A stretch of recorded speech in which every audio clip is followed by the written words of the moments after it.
you are going to be fine.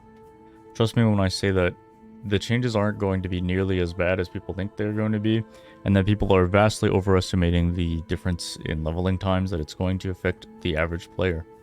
Personally, I feel like I'm not going to enjoy the game as much just because if I go 5 minutes slower, that's 5 minutes slower than I've always gone. The removal of Onslaught and things like that totally makes sense though.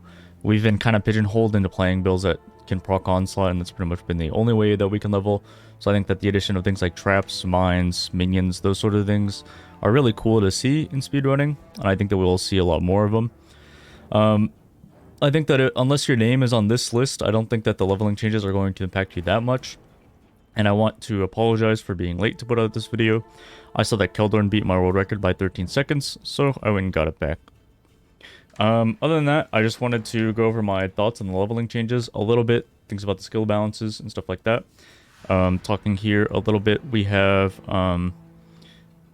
my biggest issue with the leveling changes are that we're still likely going to be using the same stuff. We're likely still going to be going Splitting Steel, which is getting nerfed, into Spectral Helix, which has been nerfed, I think from like 160 down to 100 damage effectiveness, so that's obviously going to feel really bad. I think that the biggest issue with the patch notes, though, far more than anything else, is the lack of clarity. Things like the base projectile speed of Spark has been reduced. I don't know what that means. Does that mean 5% and the skill is still usable, or does it mean 50% and the skill is in a much worse spot? I think that changes like this should not be allowed in patch notes. It's fine as long as it's listed, but we don't actually know what this means. Similarly, with momentum support, they state that they're adding a new support gem called Momentum, which is great. It's supposed to replace Onslaught, but it says using those skills will grant momentum, which is lost when you move, which we don't know what that actually means in any way, shape, or form. I can, you know, realistically justify using Mana Forged arrows in something like a Ranger leveling setup. You know, there's certain leveling setups where Prismatic Burst might be useful, but I have no idea how good momentum is going to be. Talking a little bit about, I've already talked about Onslaught. I think that the changes are fine. I think that a lot of people probably weren't using Onslaught anyways, and Onslaught falls into kind of the item quantity issue, where you find that your build really wants to stack as much item quantity as possible, which means that you have to give up things like making your character tanky, making your character do more damage, which I think doesn't make very much sense. So I think that, you know, doing away with Onslaught and adding in a new support gem that will boost your damage, say instead of Onslaught use like Unbound Ailments on a dot build, it's going to feel really nice. Additionally, the removal Onslaught allows you to play things like Essence Drain Contagion without having any huge issues, and I think that despite all this, though, we're still likely going to be moving towards the bottom right section of the tree. There's a lot of stuff here for attack and bow-based leveling, maybe less so for bows that are going to be useful, and a lot more so that faster attacks is level 8, as well as the stances, which we'll talk about later. Faster attacks means that things like Leap Slam, Blink Arrow are made substantially better, so as soon as you get those at level 10, you're going to be online, instead of waiting for Blood Rage at 16 and faster attacks at 18. Additionally, scepters have been nerfed from 1.55 down to 1.2, and I'm not quite sure why they get worse as time goes on. I think that these scepters should scale up to like 1.4 maybe.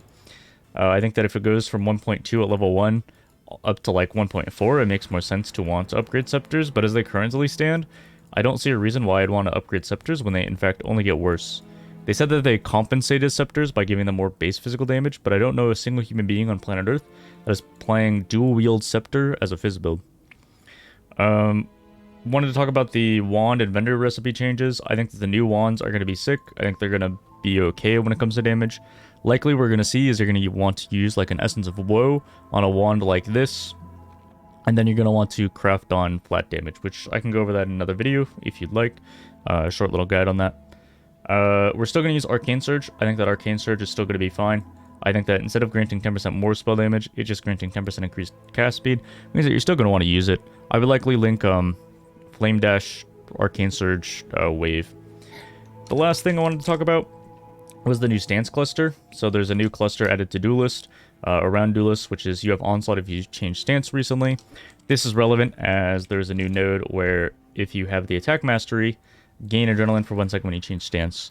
This is going to cause people to constantly switch their stances around, which I think is going to be okay as long as people understand the concept that, here I'll just show. You actually don't need to perma spam left click. So the common misconception is you're going to be doing this all the time to change your stance.